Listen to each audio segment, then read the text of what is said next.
Mazendo washoma. Vasikana vangani vamina? Be specific mwanangu, ndiziye kuti kana ndakunyora mumabhuku kuti mwana wangu zviri kuita mushe ndikunamataka kuti usaite ngochana. Nditakawirira ndakati waufa wakaita ngochana. Aiwa kana mwana. Musasekeka matemai. Zvakawira baba wako zviro zvakawira iwewe handiti naye. Chitaura utaura ina ndife ndakaita ngochana. Taura tinzwe. In the name of Jesus. Amen. Good. Yeah, because zvakawira baba wako hazvingawire iwewika. Neasikana muri yese yongoita muri yengito from baba to mwana. Never. It's impossible. Kana zvibude. Yeah, zvibude saka mati mune vasikana vangani goromonzi?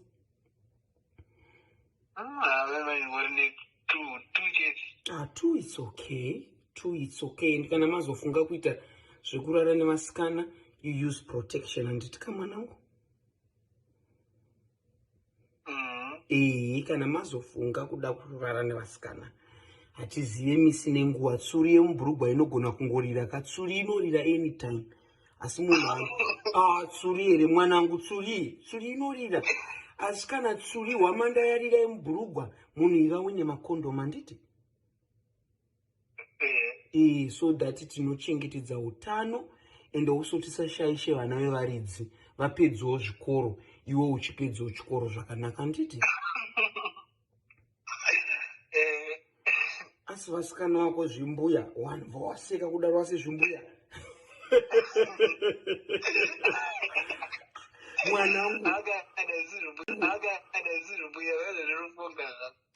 ukadanana nezvimbuya katinorohwa isu vamwe tiri vehondo, tinorohwa nezvimbuya tiri vehondo.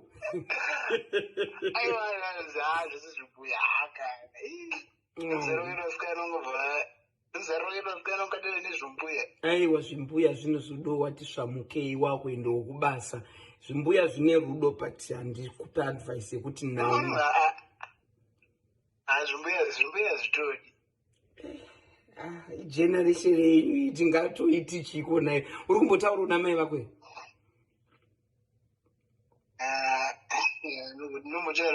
That's nice. Vakadi zvavo?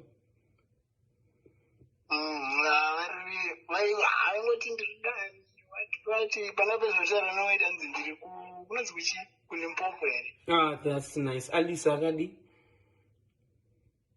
Alice was right. And tickets go ari padhuze here uvape phone. I love you so much mwanangu, so much I love you. I love you, Daddy. And I bless you too.